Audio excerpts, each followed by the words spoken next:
అందరికీ నమస్కారం అండి.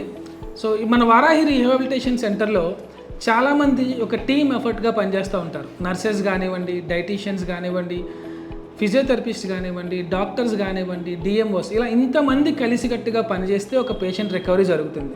వీళ్ళలో అందరికన్నా ఎవరు ఇంపార్టెంటో తెలుసా మీకు? అందరికన్నా కూడా మీకు అందరికీ మీ యొక్క రికవరీకి చాలా బాగా పనిచేసి కృషి చేసేది బెడ్ సైడ్ ఉండే నర్సెస్. అందుకే వీళ్ళు మనం ఏంజల్స్ అంటాం. మనము మన పేరెంట్స్ కానీ మన పిల్లల్ని కానీ ఒక ఏజ్ వచ్చేంత వరకే మనం అన్నీ చేస్తాం. వాళ్ళకి క్లీన్ చేయడం, అంటే నోరు క్లీన్ చేయడం, మౌత్ వాష్, మౌత్ కేర్ అంటాము, కళ్ళు క్లీన్ చేయడం, బాడీ కేర్.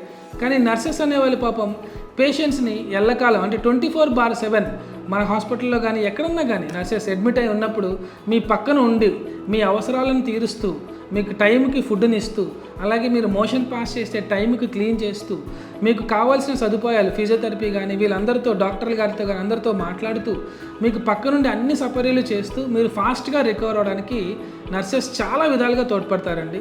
సో వీళ్ళందరినీ మనం ఫ్రంట్ లైన్ వర్కర్స్ అంటాం. సో వీళ్ళు ఉంటేనే మన మెడికల్ సిస్టమ్ రన్ అవుతుంది, మీ రికవరీ అనేది చాలా బాగా జరుగుతుంది. కాబట్టి kindly respect the nursing profession and all the nurses.